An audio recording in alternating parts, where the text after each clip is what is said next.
The law of correspondence can be summed up by one of the most favorite magical phrases: as above, so below. So within, so without. Inner world is your outer world. The microcosm is the macrocosm and vice versa. But what does that actually mean? The law of correspondence simply states that for every action that occurs, there are multiple responses. This principle also underlies why I teach manifestation the way I do. Instead of just waiting for the universe to do all the work, it's much more effective to go in and do the healing work you really need to get unstuck and start manifesting. It's all a reflection of you. I always talk about how relationships are actually mirrors. The things that bother you the most about your partner, your best friend, or your boss are really things that you have inside you. In reality, this is true well beyond our relationships. The things you see in the world are simply echoes of what is happening inside of you. However, I am going to suggest working on yourself to the point of ignoring the injustice you see in the world. But it's also important to note that the healing work you do inside of you also plays an important role in the healing of the world. When we're healed, we're better at healing others. Yes, personal growth work can be selfish when we focus only on ourselves and our goals, but when we realize that we're an important part of the bigger puzzle, it becomes even more transformative.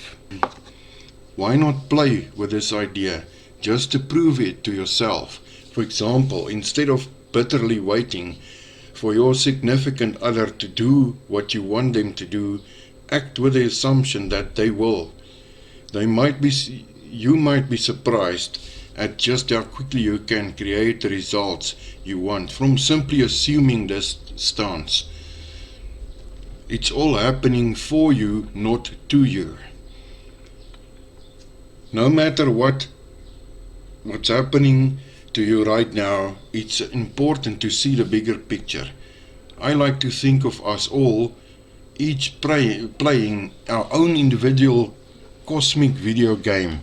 The obstacles I have to overcome won't be the same as yours and vice versa, but ultimately learning how to, and metaphorically speaking, run faster, jump higher, is just preparing us for what's to come. If someone just plopped you down in the final level with no training, there's no way you'd make it. So all the previous levels and their obstacles and failures ultimately just made you stronger. Everything has a lesson to teach us, and the faster we learn, the faster we expand. Resisting what is always our biggest source of suffering. So look at what's in front of you and dare yourself to see the lesson. When you start to regard your problems and discomfort as an opportunity in disguise, that's when you truly step into your power. How you do one thing is how you do everything. Sometimes we create needless stress for ourselves when it comes to the big things in life. For example, if we're struggling with love, we only think of our potential romantic partners as the focus of our attention. However, this is needless and can further delay our desired results. In reality, no need to wait for the perfect moment to prove yourself. You can create new results in your problem area by tackling something that seems completely unrelated.